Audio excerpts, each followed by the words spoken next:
The views and opinions expressed on the following program are those of the host and guests and do not necessarily represent those of any organization, including One Generation Away.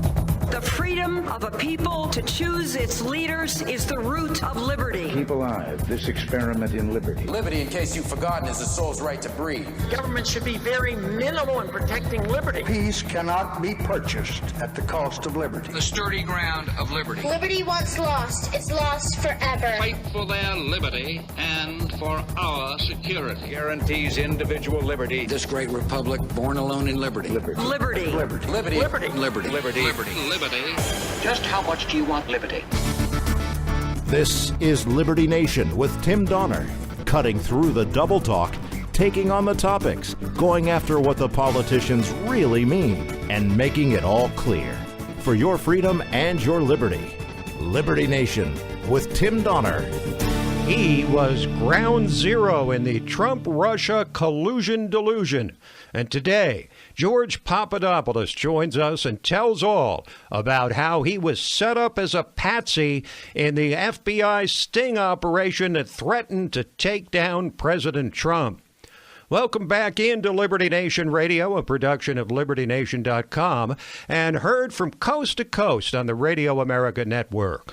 George Papadopoulos will join us in a moment, and also today, Joe Biden revives the plagiarism issue that haunted his previous failed bids for the presidency, and he gets attacked for his insufficiently progressive positions on climate change and abortion by the many radical candidates to his left, plus the latest threats and promising developments regarding your individual liberty with LibertyNation.com legal affairs editor Scott Cosenza. This is what happens when you work for Donald Trump. Those were the chilling words spoken by an FBI agent to George Papadopoulos when he was seized at Dulles Airport outside of D.C. in July of 2017, and Mr. Papadopoulos thus became ground zero for what developed into the allegation that Donald Trump conspired with Russia to steal the 2016 presidential election, and of course, the subsequent special counsel investigation, which crippled the Trump presidency and balkanized the nation. He chronicles his bizarre journey in his new book, Deep State Target, and he joins us now. Welcome to Liberty Nation Radio, Mr. Papadopoulos.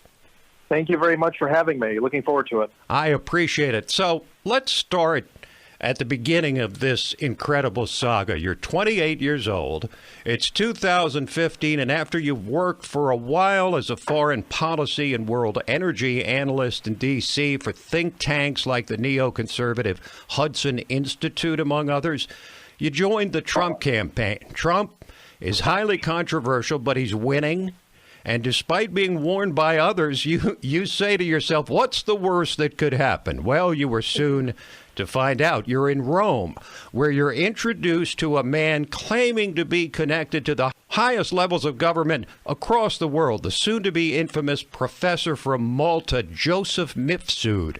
You say in the book that you thought you were living a dream, but you now wonder in hindsight about whether it was just the type of approach that's taught in espionage school. Describe how Mr. Mifsud approached you, how he represented himself, and the nature of your interactions. Sure, that's a great point that you made about this professor, because he is at the epicenter of probably the greatest and most pernicious spying scandal in American history, because clearly I was the one who was witnessing these events, and it was clearly a setup. And Joseph Mifsud was introduced to me by a director at a company I used to work for in London called the London Center for International Law Practice. This was a company that was affiliated by some of the most prominent attorneys in the world and Western diplomats, et cetera, and I was working as a director there in their energy department. And I told them I'm leaving and I'm going back to Washington. I'm going to be joining the Trump campaign. And they were furious. As soon as I said that to them, their antennas started to spike. I didn't understand that this organization in London I worked for obviously had some connections to the FBI too. And a woman named Arvinder Sambe, who actually worked directly with Bob Mueller after 9/11, she told me, why don't you go to Rome and meet some important people who are going to help you on the Trump campaign? And I go to Rome. We're at this university called Link Campus, which is currently under investigation by Italian authorities. And I meet Joseph Mifsud there. And Joseph Mifsud, though I didn't know who this person was, and my life was, I was doing a lot of traveling at the time and meeting many people. And of course, I had no idea who he was, except that he told me that the company that you work for wants me to help introduce you to global leaders and the Russians. And that's how he introduced himself to me, as some sort of diplomat from Malta who was connected to the world, and that he would be helping the Trump campaign. And later we find out that he was likely working with the CIA or the British intelligence services, according to Devin Nunes. Now, another member of the Trump foreign policy team was Carter Page, the man the FBI wound up getting a FISA warrant to surveil, and then 3 renewals of that warrant. And Carter Page warns you not to be too confident about your plan to facilitate a meeting between Trump and Vladimir Putin, which Joseph Mifsud had promised to make happen. In the book, you openly wonder whether Carter Page might actually have been a Russian agent. How come? I was very confused about Carter Page, actually. I didn't understand what he was doing, if he was potentially cooperating whatsoever with the Russians, or we later found out that he actually had a long history with the FBI, which actually, looking back in that chapter in my book where I had that bizarre phone call with Carter Page, where he was basically threatening me and telling me he's keeping tabs on me to some extent, it was a little, he left a bad taste in my mouth, and I never quite understood why he stepped out of his lane the way he did before he even met me in person, but he did. And his background suggests that he did have contacts with the CIA, with the FBI, and I don't know. I'm not going to, spread false allegations about anyone without evidence, but clearly I think his role in all of this never really made sense to me, at least. Okay, now you meet with Joseph Mifsud on April 26th of 2016, and he tells you the Russians have dirt on Hillary Clinton, thousands of emails. What do you do with that information? Sure. So, as you stated at the beginning of our conversation, I was working in D.C. in foreign policy and in the energy circles, and you hear a lot of gossip when you're in these type of circles. Just like you probably do in many industries, especially if you're in an office setting, whether it's somebody's age or their livelihood, or in this case, it happened to be the topic at the time was Hillary's hacked emails, which was obviously being openly speculated throughout the world that her State Department server had been hacked by the Russians. So about a month into meeting Joseph Mifsud, who was saying that he could introduce Trump to Putin. And look, as a foreign policy advisor, part of my duties were to introduce Donald Trump to foreign leaders. I knew Donald Trump wanted to work to some extent with Russia at the geopolitical level. That's why I thought a meeting with Putin during the campaign would be a good idea. That didn't work out, of course, because the campaign didn't want it. So then I ended up introducing Donald Trump to the Egyptian president in September of 2016 at the UN General Assembly.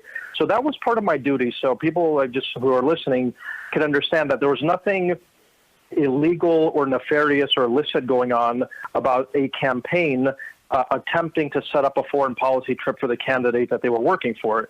Barack Obama went abroad. Mitt Romney went abroad. Candidates usually do this to highlight that they can work with global leaders and obviously to impress the electorate back home. So that was really the logic behind that attempt. There's lots more to come with George Papadopoulos. He'll talk about the next steps in this setup with more mysterious figures. That's when it really gets interesting. A bit later in the show, and trust me, you won't want to miss it. But first, after a quick break, our signature segment, Say What? Liberty Nation with Tim Donner.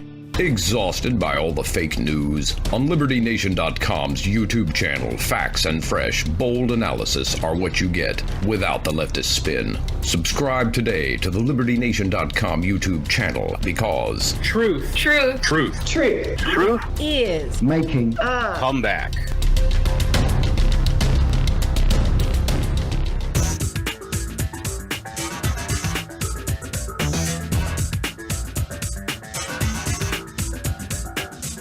This is Liberty Nation with Tim Donner. Say what? Say what? Say what? One more time. Say What, where we roll out an assembly line of wacky, astonishing, damnable, and revealing things uttered by politicians and the chattering class. The mud will soon hit the fan for Democrats, growing increasingly fretful about the upcoming revelations on the origins of the Obama administration spying on the Trump campaign, using a disinformation dossier from Trump's political enemies to secure a FISA warrant to justify the surveillance, and then spreading preposterous allegations that led to a 2-year investigation.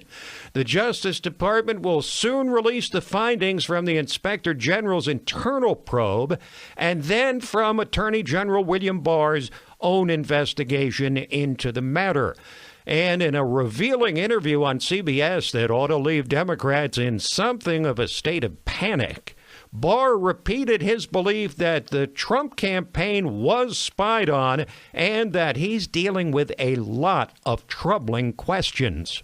I think there's nothing wrong with spying. The question is always whether it's authorized by law. I had a lot of questions about what was going on, and I assumed I'd get answers when I went in, and I have not gotten answers that are at all satisfactory, and in fact have probably more questions, and that some of the facts that I've learned don't hang together with the official explanations of what happened. Sometimes people can convince themselves that what they're doing is in the higher interest, the better good. They don't realize that what they're doing is really antithetical to the democratic system we have. Ominous words. And Democrats know that the cold, hard facts of how, when, and why the Obama Justice Department spied on the Trump campaign will soon be made public, and they have reason to be afraid. Very afraid. Now, you would think that Joe Biden would have learned by now that if there are two things he simply could not do as a presidential candidate, they are continuing to put his hands on those of the opposite sex and presenting other people's ideas as his own. But old Uncle Joe has now revived both those issues in recent days.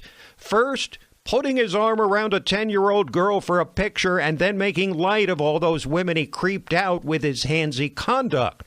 And then we discover that his campaign copied and pasted the exact words of certain environmental organizations on their website without attribution, ripping open an old wound from the first of Biden's two previous and disastrous presidential campaigns.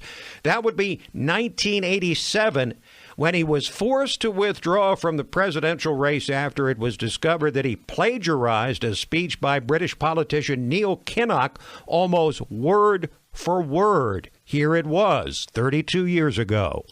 Why is it that Joe Biden is the first in his family ever to go to a university? Why is it that my wife, who's sitting out there in the audience, is the first in her family to ever go to college? Why am I the first Kinnock to be able to get to university? Why is Gladys the first woman in her family? Was it because they were weak? Those people who could work 8 hours underground and then come up and play football? Weak? My ancestors who worked in the coal mines in northeast Pennsylvania don't come up after 12 hours and play football for 4 hours? Does anybody really think that they didn't get what we had because they didn't have the talent or the strength or the endurance or the commitment? Of course not. It was because there was no platform upon which they could stand.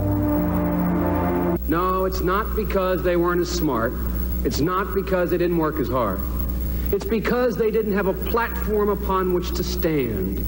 So the P word, plagiarism, rears its ugly head again for the bumbling Democratic frontrunner in a mistake that had even Trump-hating elite media types like Chuck Todd at NBC and Jake Tapper at CNN calling Biden's campaign amateur hour. Joe Biden has his name on a public policy institute at the University of Pennsylvania. He's been preparing to run for president at least for the last 18 months, perhaps longer than that, in different ways. Why are they cutting and pasting climate change proposals at the last minute? Is this a sloppy campaign? Are they not up and running? What's going on? This was obviously a junior varsity moment for this campaign in what should be very much the varsity level squad. It's embarrassing. This is a pretty amateur mistake for the frontrunners campaign to make on a substantial policy rollout when they had to know, when Team Biden got together planning to announce his campaign, the one thing they cannot do is plagiarize. But if being criticized by his friends in the elite media wasn't enough, Biden's big but somewhat dwindling lead in the 24-person presidential primary race has now made him a magnet for attacks from the other 23 candidates, all to his left, who are decrying his relatively moderate positions as insufficiently radical on climate change, among other issues. Here are Bernie, Pocahontas, and Mayor Pete. We cannot go back to the old ways. We have got to go forward with a new and progressive agenda. We have got to make it clear that when the future of the planet is at stake, there is no middle ground. Our country is in a time of crisis. The time for small ideas is over. The riskiest thing we could do is try too hard to play it safe. Now, another issue the other Democratic presidential candidates will use against Biden is abortion, after Biden reaffirmed his longstanding support for the Hyde Amendment, which prohibits the use of federal funding for abortions. As Matthew Continetti of the Washington Free Beacon said on Fox News, this is yet another issue sure to tail Biden throughout this primary full of far-left candidates. This is a Biden test because even though Democrats, of course, oppose the Hyde Amendment and taxpayer funding of abortion, the public at large actually supports Hyde Amendment. They oppose taxpayer funding for abortion. This is revealed in polls by Marist on the abortion issue every year, including this one. So here's Biden's conflict between appealing to the Democratic base, which has moved left on this question and others, and a general election candidacy where support for the Hyde Amendment would not harm him. Indeed, that is a question Joe Biden will likely ask himself probably every day for as long as he remains atop the Democrats' presidential field. How far left will I have to go to win the nomination without setting myself up for a mighty fall in the head-to-head general election race against President Trump? Quick break, and then we're back to continue our discussion with a man who was at ground zero of the deep state plot to take down President Trump, George Papadopoulos. Liberty Nation with Tim Donner. Exhausted by all the fake news? On LibertyNation.com's YouTube channel, facts and fresh, bold analysis are what you get without the leftist spin. Subscribe today to the LibertyNation.com YouTube channel because truth is making a comeback.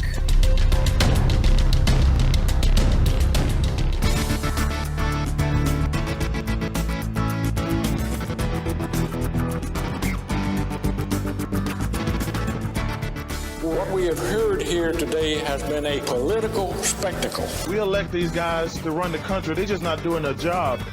This is Liberty Nation with Tim Donner. We're back now to continue our discussion with George Papadopoulos. In the first segment, he discussed the mysterious Maltese professor Joseph Mifsud, who told him the Russians had dirt on Hillary Clinton, thousands of emails. But the plot thickened from there. Shortly after your meeting with Mifsud, where he said that the Russians had dirt on Hillary Clinton, about 2 weeks later, on May 10th, 2016, you have a fateful meeting in London which changes your life with another man whose name is sure to be in the news in the days ahead, an Australian named Alexander Downer, who is very confrontational with you. Take it from there, if you would. Sure. So after Joseph Mifsud told me that the Russians have thousands of Hillary Clinton emails, I never told anyone on the Donald Trump campaign. I never told Donald Trump or Steve Bannon or anyone, even though I was in daily communication at that time with Stephen Miller, Corey Lewandowski, and others when I was living in London. So I never told anyone. First of all, I wasn't there to discuss hacked emails. It's not my business. And I'm not involved in any illegal behavior, and neither is the campaign. So clearly, when I met Joseph Mifsud and he told me this information, I had no idea that that's why he was wanting to meet with me. So then, as you stated, I met an Australian diplomat very suspiciously 10 days after Joseph Mifsud told me this information. And Alexander Downer, for the listeners of the program, is one of Hillary Clinton's and Bill Clinton's best friends in the world. When he was Australia's foreign minister, he donated $25 million of hard-earned Australian taxpayer money to the Clinton Foundation. Clearly, during my encounter with him, he was very hostile to Donald Trump and his policies and expressed the views of the Australian government that they clearly preferred Hillary Clinton and viewed Donald Trump as a pariah. So this individual, who I reported eventually to the FBI, to Congress, because I thought he was recording my conversation with his phone, ended up somehow giving some information to somebody that was passed along to the corrupt FBI under Jim Comey to help launch an investigation, which apparently was part of why they launched this investigation. I don't buy that story.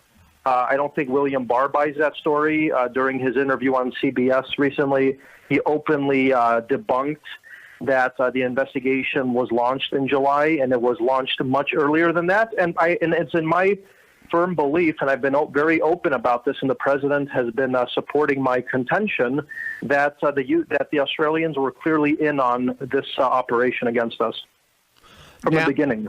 Now, the story that's been told and retold in the media was that when you met with Alexander Downer, the Australian, the pro-Hillary Clinton Australian diplomat, that you were plied with liquor, you were drunk, and that you spoke, you told tales out of school, but you deny that you had too much to drink at that infamous meeting and that you ever told Mr. Downer that the Russians had damaging material related to Hillary Clinton, right? You're absolutely right. And, Downer himself has gone public, and I even wrote it in my book. We had one light gin and tonic, and I was so disturbed by Alexander Downer's behavior that, as I explained, that I actually reported him to both Congress and the FBI for spying on me, because he was holding his phone in a manner that I thought was recording my conversation, and I didn't understand, quite frankly, what he was doing until later on. Of course, Bob Mueller's own prosecutors told me that he was basically recording my conversation. He was obviously part of an operation, and this information has never been told before. I've just recently come out with my story, and I testified about this behind closed doors to Congress, and that testimony has just now come out. But when the president talks openly about the need for William Barr to investigate the UK and Australia, he's not simply, these are not off-the-cuff remarks. There's a reason he's suggesting it, and there's also a reason why William Barr wants to actually look into the origins of this investigation and to understand why these foreign governments were spying on us themselves. Yes, and those investigations by the Attorney General and by the Inspector General are, of course, well underway, and we'll start getting results from those investigations soon.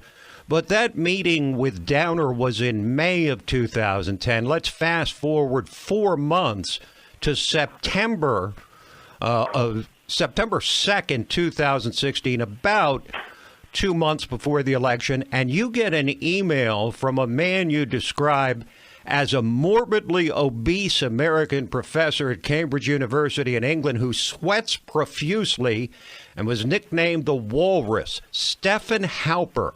What transpires after that message that came seemingly out of the blue in what you describe as Halper hell? Yes, that's a great point in question. So Stefan Halper is at the center now of, besides the foreign government interference, which includes Alexander Downer and Joseph Mifsud, who were working clearly with the British and the U.S. intelligence services to spy on us. Stefan Halper actually took it one step further, and he had been trying to set up Michael Flynn as early as 2015 with this Russian woman named Svetlana Lukova, who has recently sued Stefan Halper. And Stefan Halper has a history of spying on rival campaigns and worked with the CIA. So when I got this email, I didn't know who this person was, except that he had worked for a couple U.S. Administrations, and he worked at Cambridge, and he wanted to pay me some money to write a report on the energy business in Israel, which I was an expert on at the time.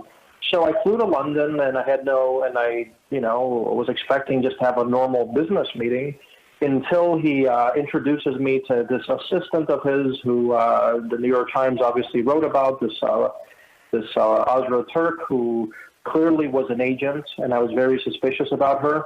I don't think she was working with the FBI. I think she was probably a foreign asset working with the CIA.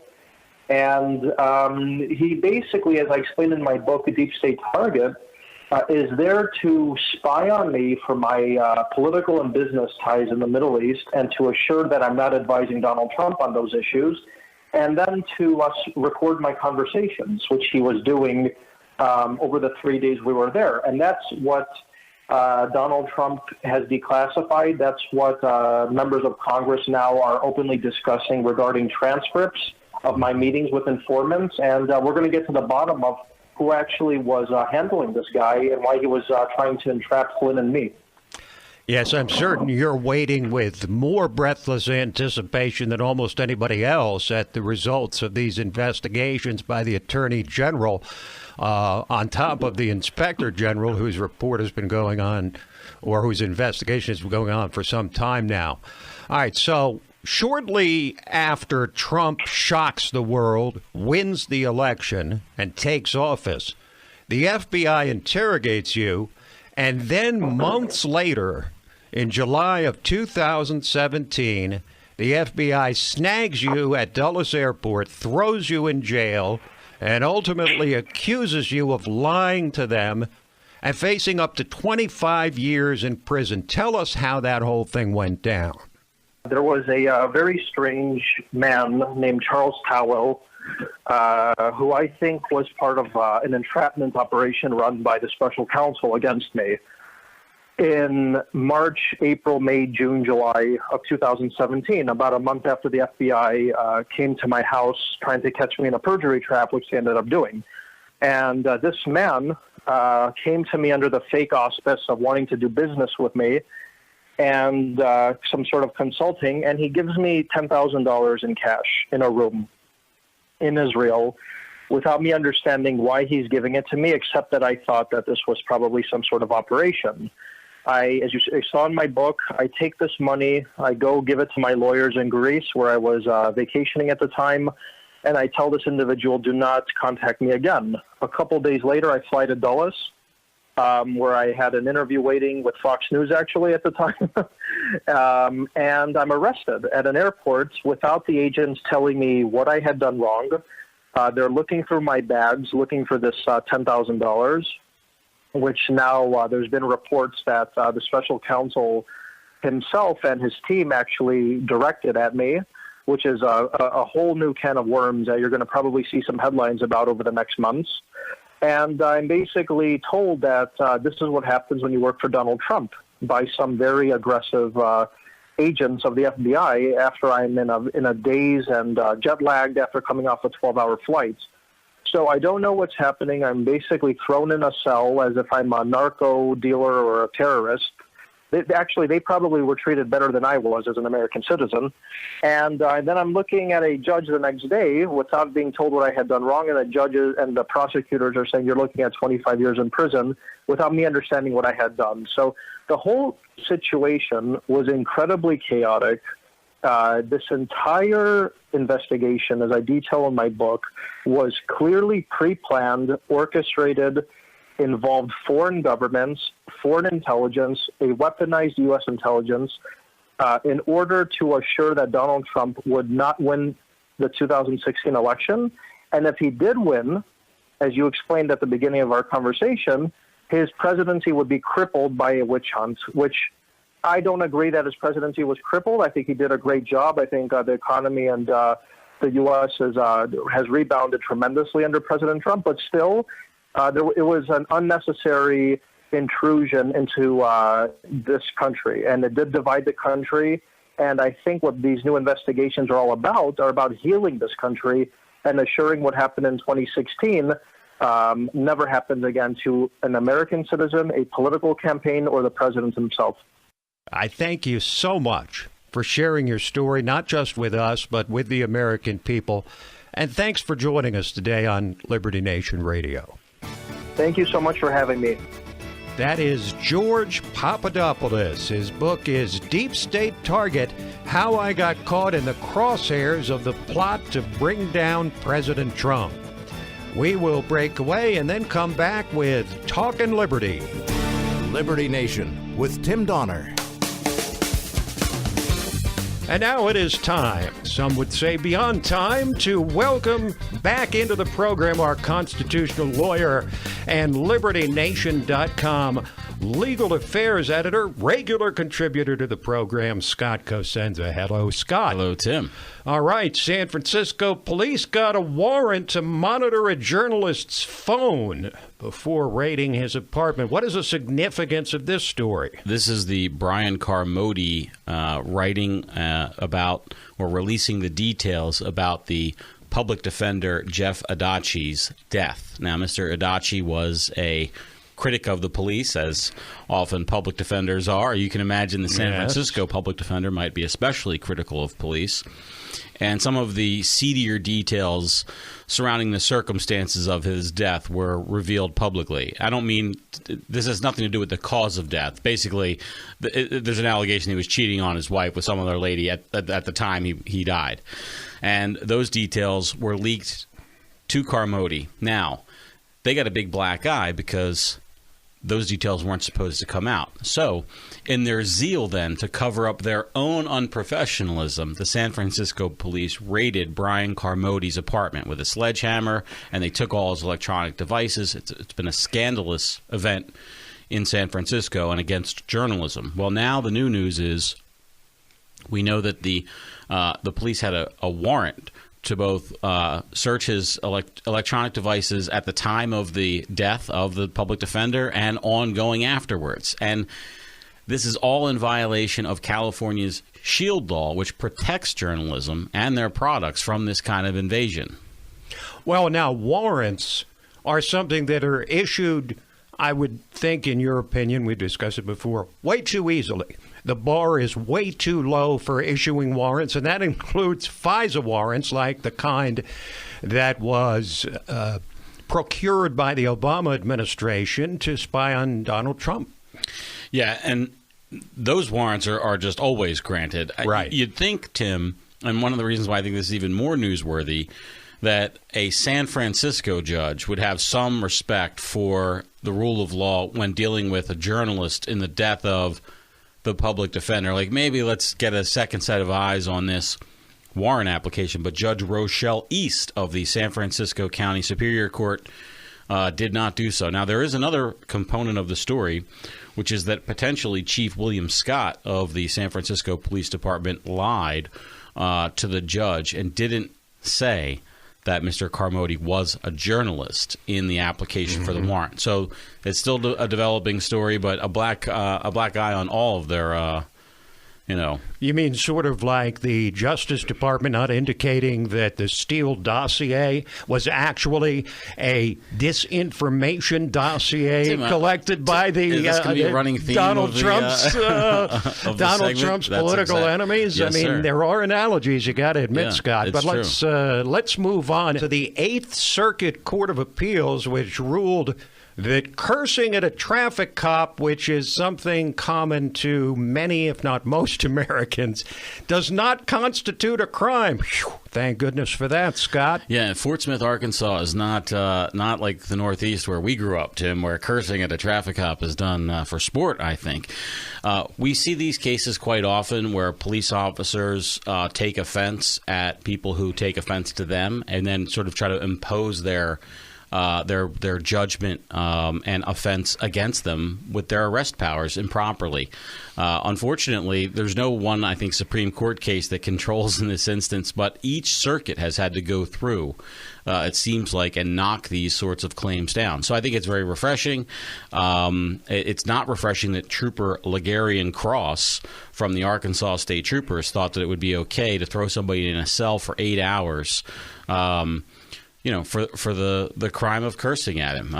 It's and by the way, the guy, the person that he had pulled over, so this trooper had pulled somebody over for speeding, and the person yelled at them because they didn't like that enforcement tactic, and he abandoned his speeding stop to go chase this guy down and throw him in a cage for 8 hours. So, is there a crime in being unpleasant to a police officer? Is that a statute somewhere, Scott? Just the blue book that nobody gets to see, that the troopers somehow get at the academy. No, there is not, Tim.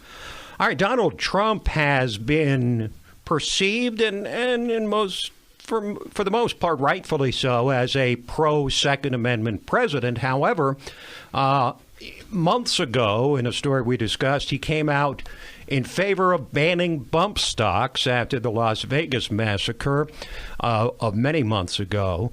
And now he says he's seriously looking at banning gun silencers, or suppressors, as they're called by people who own guns.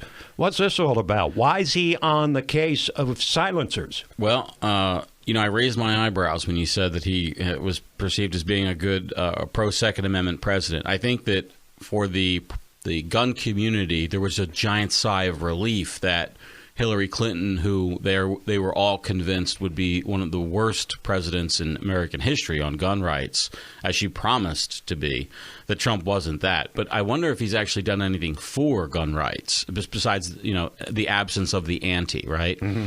And what he did on bump stocks, Tim, was scandalous, I have to say. He just, with the stroke of his pen, said that the many thousands of Americans who own these thousands of legal products were felons if they didn't destroy their product. Mm-hmm. And they had letters from the ATF in those products that said this is legal according to our interpretation of this law.